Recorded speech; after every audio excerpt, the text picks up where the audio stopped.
Hey everybody and welcome to Breaking Biotech. Thanks for being with me here today. My name is Matt, and if you like the show you can help out by clicking the like or subscribe button. You can also donate using the Patreon link in the description below.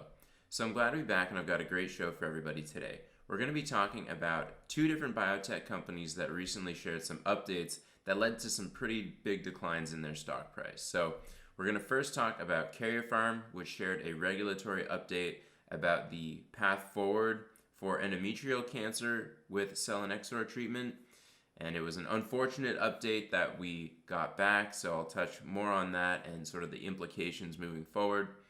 And then the other company I want to talk about is Kodiac Sciences, which has a product for wet AMD as well as a number of different retinal disorders, and their update also led to a big decline in their stock price, but I think there is a potential trade here that I'm going to share more with you in a bit. So those are the two stories we're going to talk about.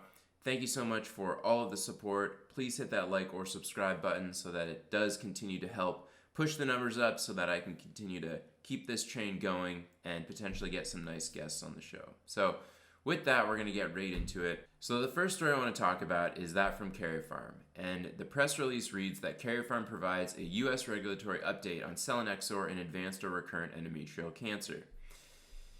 And so in my last video, Karyopharm was trading around $14 per share, and I think on the Monday when the stock opened, it was down to around $10 or $11, not really based on any news. And then once this regulatory update came out, the stock got hammered down to around $6 per share. So the enterprise value went from around $1 billion down to less than $400 million, which is very unfortunate.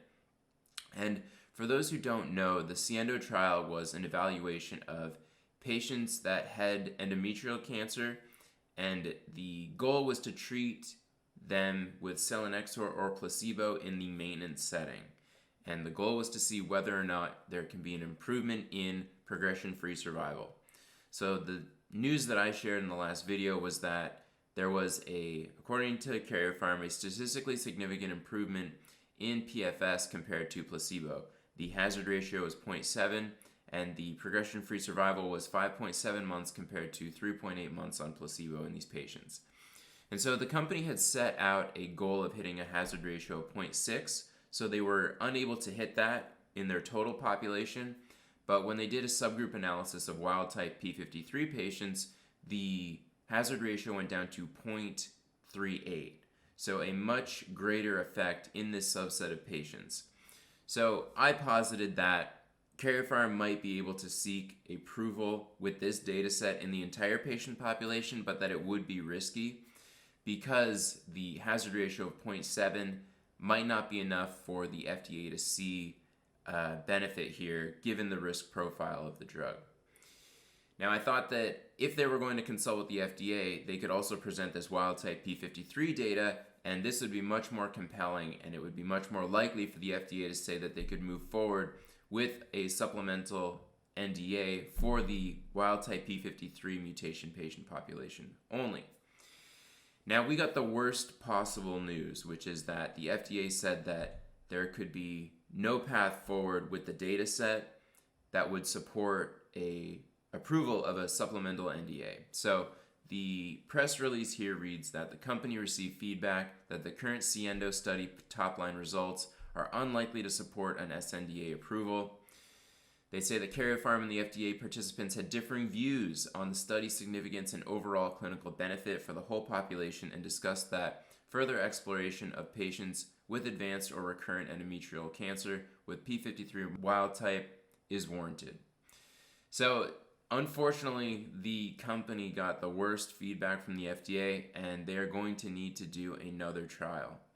So the company says that they intend to initiate a new placebo-controlled randomized clinical study of selinexor in patients with p53 wild-type endometrial cancer, and believes that top-line data will be available in the first half of 2024. So they're planning to initiate this study as soon as possible while working with the FDA as well as established networks and partners. So in my previous video, I mentioned that the management dysfunction bear narrative was a waning feature of the company. And the reason for this is that there was a new guard of leadership that had come into the company, and given their experience with multiple myeloma, they had the real experience to take selinexor through the pipeline of an indication in order to get it approved. Now, unfortunately, SIENDO had started under the previous guard of leadership, and it was my assumption that the new leadership would have been able to get a sober look at what the trial could do for the company and selinexor. And what I didn't really anticipate was that what they more likely did was just look at the notes that the previous leadership had taken on potential meetings with the FDA, which may or may not have been accurate, and they just repeated those lines to investors, setting them up for failure because the data from this study had no chance of getting an SNDA approval. So I thought that was a small possibility because you still would have expected that the previous leadership would have set up the trial for success from a regulatory standpoint. So it's a total disappointment that the previous leadership, the previous team just wasn't capable of doing this, which is very frustrating. But I think that given that this is one of the bigger trials that the previous guard of management had their footprint on, the new leadership is really going to be set up for success with future trials, in that they're going to do their due diligence in order to craft the trials that set them up for success. Now, this data does support approval after a new trial is done, but it's just not enough for us today to get excited about it in this indication. So it's extremely disappointing, but not much we can do now. So the company is going to present the SIENDO results, a larger data set, at the Society for Gynecologic Oncology of 2022, and this is going to take place March 18th to 21. But it sets us back so much because we were expecting revenue from this endometrial cancer indication to come in something like 2023. And it looks like we're going to have to wait maybe 3 years before we get any of that revenue, since the top line data for this new trial won't be out until 2024, plus the regulatory filing, which might take another year before we see approval. So that's SIENDO. It is a huge setback for the company, but there are some good things to look forward to, and I list those here. We're going to look for continued selinexor adoption. I still think that the new management team that has come in is absolutely set up for success for selinexor adoption in the indications that it's approved for already. We're going to start to see more regulatory approvals as well as increasing sales within the USA as well as ex-USA. And the company's done a great job of partnering with other companies that are experienced in their respective markets to help with additional sales and bring that cash flow position up. I do think that there's going to be more clinical trial readouts that are positive for the company, but the real problem now is that there's a huge gap between today and when those readouts are going to come out, which is going to be in like 2023. So I think that there's going to be a real headwind on the stock price because of this, and we're likely going to continue to see a wavering of the stock unless we can get real adoption of selinexor, which I do think might overcome some of that headwind. So what I'm thinking of doing is adding to the stock probably in late 2022 and hope that we start to see some positive clinical trial readouts along with more of that selinexor sales adoption. So that's my plan, and I just want to say, a lot of people were calling me out for selling some of my position at $14 a share, and in this biotech environment it makes sense to take profits. So I would caution people about holding too long, which has been a problem for me in the past. But that's Karyopharm. Very disappointing, but this is where we are. So before we get to our main story, I want to thank our sponsors, which is Info Pathways. Many biotech startups don't think that they have the time or money to protect their data. Without a dedicated IT team, data management is everyone's problem. Scientists find themselves redoing work and carrying out tasks outside of their expertise. Management finds themselves struggling to find funding and meet regulatory requirements. Don't let your company set itself up for failure. Info Pathways provides data management, cybersecurity, and technology compliance services for life science firms of any size. Info Pathways specializes in clean rooms, vivariums, GMP or GLP compliant facilities, as well as BSL 1 through 4. No environment or regulation is too complex for Info Pathways. For more information, go to infopathways.com or call 410-751-9929 to learn more. And it's definitely something that is outside my expertise. I want to get to the science. So if you're a biotech startup, think about using InfoPathways for all of your IT needs. Go to infopathways.com or call 410-751-9929, and I want to thank them so much for being a sponsor for the show. Alright, to get back into it, I want to talk about our feature story today, which is a company called Kodiac Sciences, and they have a product called KSI 301, which is in the clinic for a bunch of different retinal diseases related to overproliferation of endothelial cells. Now, they recently announced their top-line data results from its initial phase 2b/3 study of KSI 301 in patients with neovascular or wet age-related macular degeneration. Now, the company was trading at $55 a share of like a market cap around $5 billion, and it is now trading at $7.70 per share, giving them a market cap of around $400 million. Their Q4 net loss, which we just saw, is $93 million, so quite a significant burn rate as it is. Their current assets, though, sit at $735 million, with current liabilities at $54 million. And this is interesting to me because it gives their enterprise value of negative $271 million. So the stock price is trading significantly lower than their cash position right now. And I think there's a number of reasons for that. The first one on its face is that some institutions may be selling a lot of their stock position, which is depressing the stock price a lot more than you would expect if it was just traded from a retail basis. The other thing is I think that there's a real concern about this cash burn rate that will quickly eat up the cash position that they have. Now, I think that's going to start to decline as we start to get these readouts going. The company isn't going to be spending any more money on this DAZZLE trial, so seemingly we're going to get a reduction in the potential burn rate of the company. So I think that's a bit of a wavering problem, but we're still seeing this enterprise value at negative $281 million, and I'm thinking that it's a real opportunity here, and I'm going to talk about that in a second. So the company is an ophthalmology company.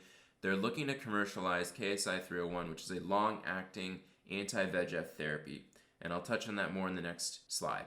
But the company's moved quite far, and they're at a stage now where they're about to read out a number of different indications in the ophthalmology sector. So the readout that we just saw was their DAZZLE readout, which is in wet AMD, where they were giving KSI 301 at a dose frequency of something like Q12W, so once every 3 months or longer, in order to improve BCVA. Now, the company has another trial where they're giving KSI 301 on a monthly basis, and this is called Daylight. This is in wet AMD, and we're expecting results from that in Q3 of 2021. And all of these trials that I'm talking about are phase 3, so they're pretty far along as being a company that's really the next one to get some sort of approval in this indication where it's going to compete with big market players like Eylea or Lucentis. So the company's looking at other retinal diseases that could benefit from a long-acting anti-VEGF therapy. Retinal vein occlusion is one indication, and this is the one that I'm most interested in. It's called the Beacon study, and the data is going to be coming in Q3 of this year. They're also looking at diabetic macular edema, as well as diabetic retinopathy. So to touch on the differences of what KSI 301 can do compared to the existing technology, I just took this from Wikipedia. Aflibercept, which is Eylea, the main player in the space, is a recombinant fusion protein consisting of vascular endothelial growth factor binding portion from the extracellular domains of VEGF receptors 1 and 2, and that's fused with the Fc portion of a human IgG1 immunoglobulin. So they inject this intravitreously in the eye of patients that have wet AMD, and this acts as like a sink for VEGF that's overexpressed for one reason or another in the eye, which leads to the problems associated with wet AMD. Now, the issue with aflibercept is that it needs to be dosed on a frequency of once per month or once every other month in order to get improvements in outcomes of patients that have this disease. Ranibizumab, or Lucentis, is another type of treatment for this disease, but it's a monoclonal antibody that's raised against VEGF-A. So it works similarly to Eylea, but because it's an antibody itself that doesn't necessarily contain the extracellular domains of the human VEGF receptor 1 or 2, it does work a little bit differently, but the outcome does end up being the same, where these antibodies inhibit VEGF-A's action to bind to the endogenous VEGF receptor and cause that angiogenesis.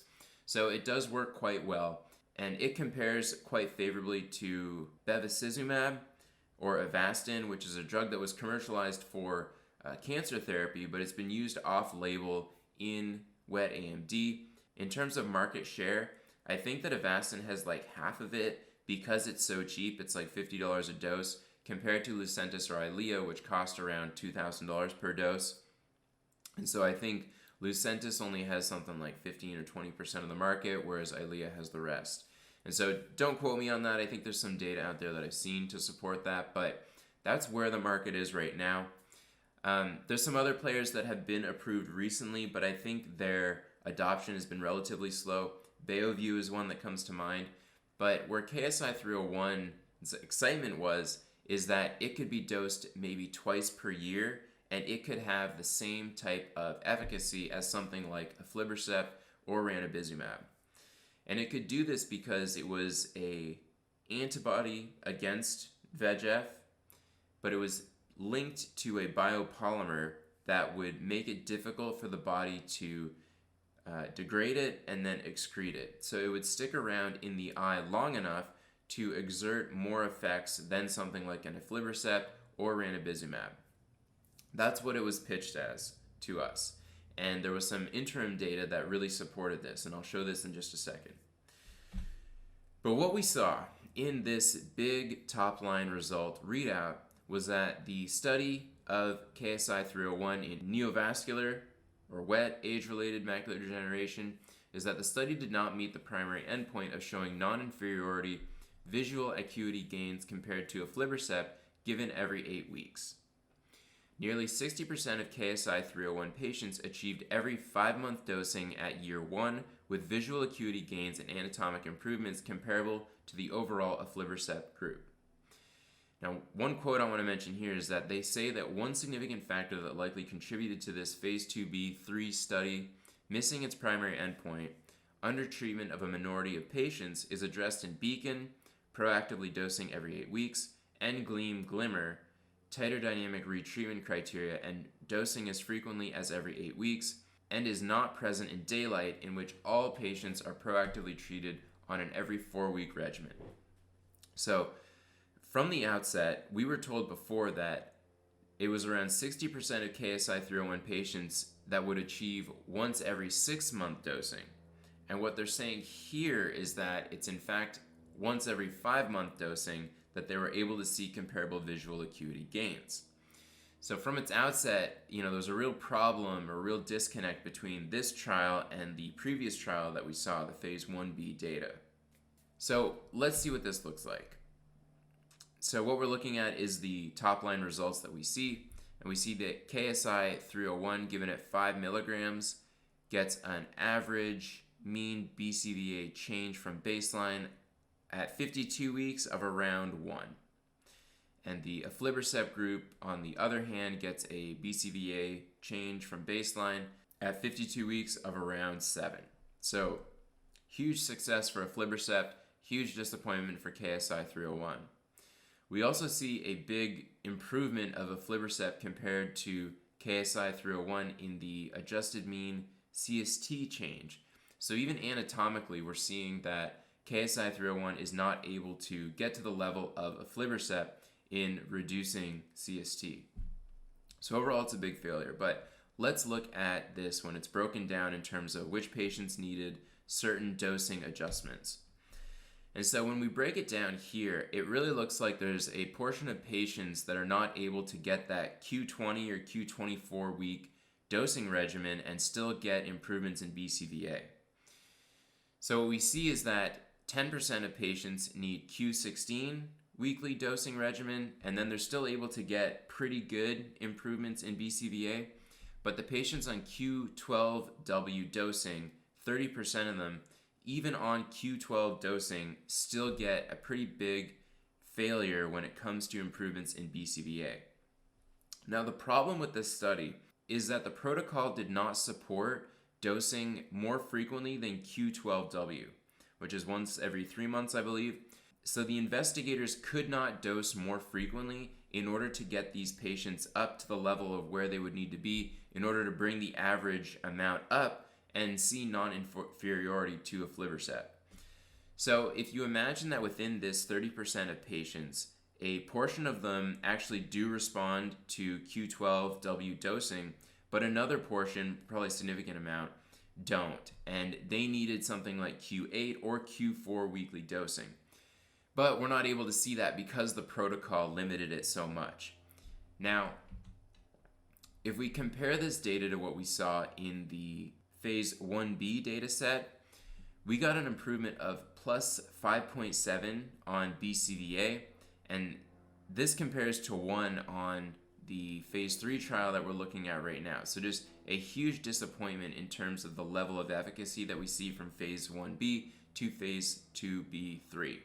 And the same is true for CST. They got negative 105 on the earlier trial, and then now they're seeing only 91.5. So very interesting here, and the mean number of injections is 5 in year 1.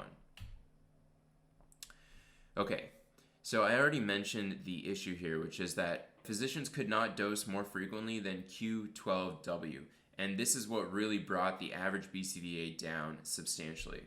And so I'm showing here the comparison of what it looked like in the previous trial, the phase 1B, compared to the current trial now.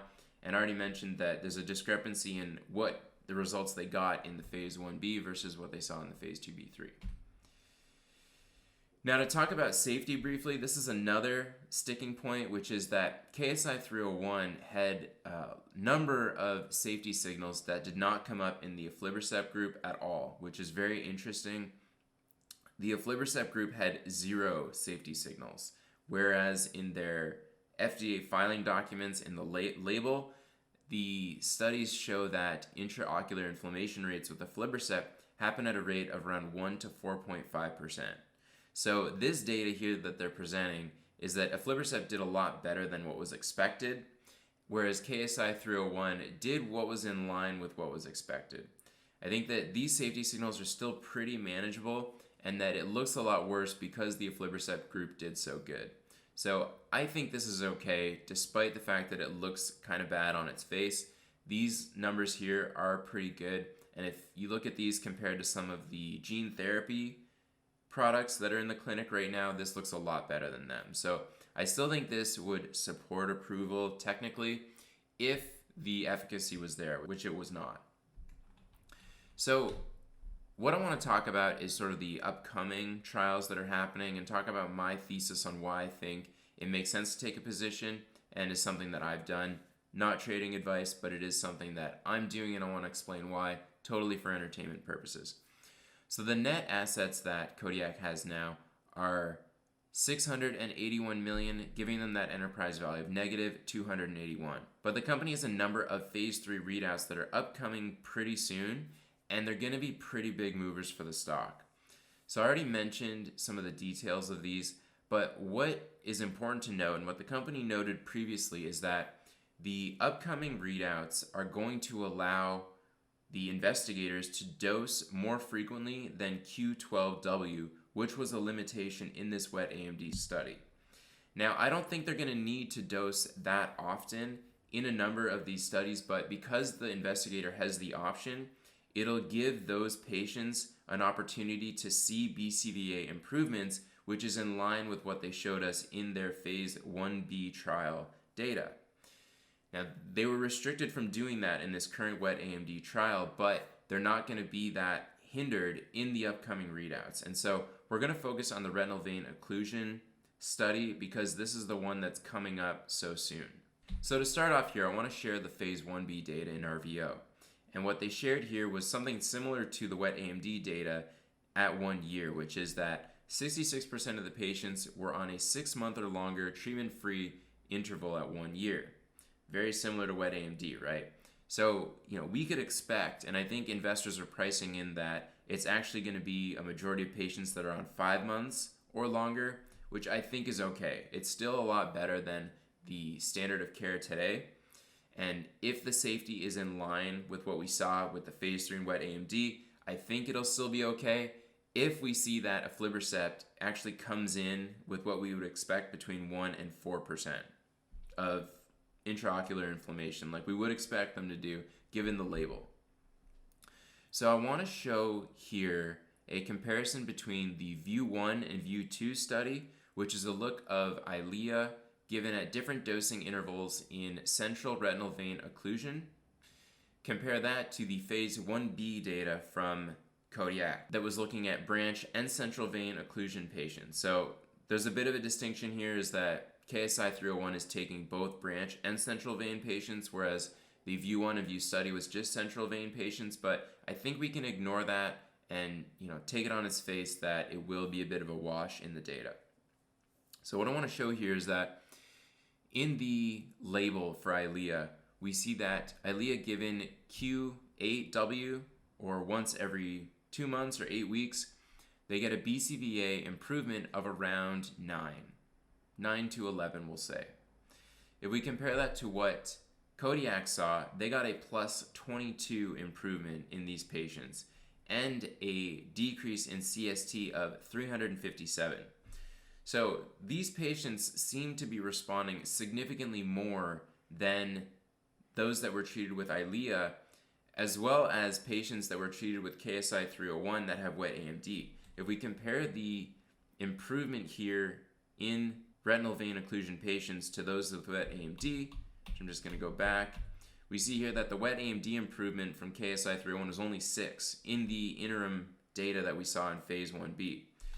So for some reason, and I'm not expert enough in this area to know why, we're seeing that KSI 301 has a major improvement in RVO patients compared to wet AMD patients. So I think that's notable on its face, that we could expect a better efficacy outcome here compared to wet AMD if all else is equal. The other thing is, going back to what I said before, is that the doctors are going to be able to dose up to Q8W. So even if patients fall off this once every 5 month dosing regimen, the average BCVA will be set to be non-inferior to Eylea because the doctor will have that much flexibility. Now, where the concern comes in is that if the average number of doses that are given approaches something like once every 8 weeks or Q8W, the real value proposition of KSI 301 is going to go down because patients may as well take Eylea, since there's so much of a history with Eylea, Q8W, rather than this new treatment, because there's no real benefit on the dosing schedule. But what I think is going to happen is that the average dosing schedule will still support something like once every 5 months, but some patients, a minority of them, will not respond that well, and they'll need something like Q8W. But I think for approval reasons, it will be okay. And I'm excited about this readout because I really think that it will come out in a way that supports KSI 301 for approval, and we should see a pretty big increase in the stock from this readout. So to reiterate here, I'm not going to go through this again, but the management is also signaling that this is probably the reason why it missed its primary endpoint, and that the studies that are upcoming are likely going to overcome this. So I wanted to quickly go over the market potential for RVO, and I found one paper, there's a bunch that are out there, that did some kind of analysis on how common retinal vein occlusion is, and in this paper it said 0.77% of the population, or 2.5 million patients in the USA. If we estimate that the cost of KSI 301 is $2,000 per treatment, they might price it a little bit higher if they can get the dosing regimen approval of something like once every 5 months. But if we say it's 3 times per year, it's around $6,000 per patient, total addressable market of around $15 billion. There's no way that Kodiak could ever approach this total addressable market, but if we do some kind of clever discounting, I could see that the stock trades at around $1 billion if they see pretty good data in this upcoming readout. But I think the other thing is that if they see a positive readout in RVO, I think it's going to flip the switch where people are going to expect positive readouts in their diabetic macular edema trial and potentially the diabetic retinopathy trial. And I think that there's going to be a renewed bullishness of the stock that could send it closer towards 1.5 billion if they see positive data here. So that's what I'm thinking, and I've started to scale in a position in Kodiac. And since I'm down already around 15% on my position, I think I'm going to add to it as we get closer to this phase 3 readout in RVO. And that's my thesis on Kodiac, so please let me know what you think. I think it's a compelling story, and it's definitely going to be interesting to watch. A number of institutions got hammered on this stock since they were holding and buying up until this readout, and it's unfortunate. I don't like to dance in anybody's graves here because it really takes out a ton of capital in the sector when this stuff happens. So I think we should really hope for everyone's success when it comes to these readouts. In terms of what I'm looking forward to, I've mentioned this a number of times. Replimune has an event coming up this month that I'm going to be probably taking another position in before it comes up. PDSB has some more stuff coming, and then BioXcel has that PDUFA on April 5th. To do a quick portfolio overview. In terms of green positions, there's not really much to talk about. The XBI saw new lows this week, which is very unfortunate. I have here that my KOD position, I bought 100 shares at $9.13. It's now trading at $7.70, so I'm down 15%. Madrigal has seen a ton of bullishness, but in the last few days it went down. I'm flat on that. And I'm thinking that, I don't know what I'm going to do. I'm thinking of taking some money off the table given that it is around 11% of my portfolio. I would have liked to have taken some money off when it was closer to $100 per share. So I'm still going to hold on because I do think that the upcoming NASH readout is going to be exciting and we might see a big run up in the stock. So for that reason, I'm comfortable holding, but given the environment that we're in with biotech, I might take some off the table. Otherwise, some companies that I'm going to look to add, Replimune is one. Clearside, I'm tempted to, but I think I'm going to wait longer because there's not a lot of updates that are coming and we still need to see some more adoption with their approved product. But we did see a big move up in REGENXBIO on their Q4 earnings readout, so I got to go over that still and see what's going on. In terms of where I'm at, negative 17%, which puts me in line with the Qs, although it's because the Qs are down so much, which is why that's a bad thing. But I'm doing better than the IBB, the XBI, as well as ARCG. ARCG is down 30% year to date. So brutal. And a big reason for that is this new patent news that we saw about CRISPR. I think the UC Berkeley patents were invalidated, so all the companies that have technology licensed from that might not be able to enforce their rights. So the Broad patents are the ones that are leading right now, but with appeals coming up, it's very tough to navigate. So I need to do a little bit more digging here to see whether or not there's an effect on Caribou. I know the stock declined on that news, but I need to see more whether or not it really is relevant. Because that is a company that I'm looking to take a position in this year. And with that, I'm going to wrap it up. So I want to thank everybody for your attention. Please let me know what you think in the comments about my thesis on KOD or KPTI. And yeah, with that, we're going to wrap it up. But I do appreciate everybody and your attention. So thanks again, and we'll see you next time.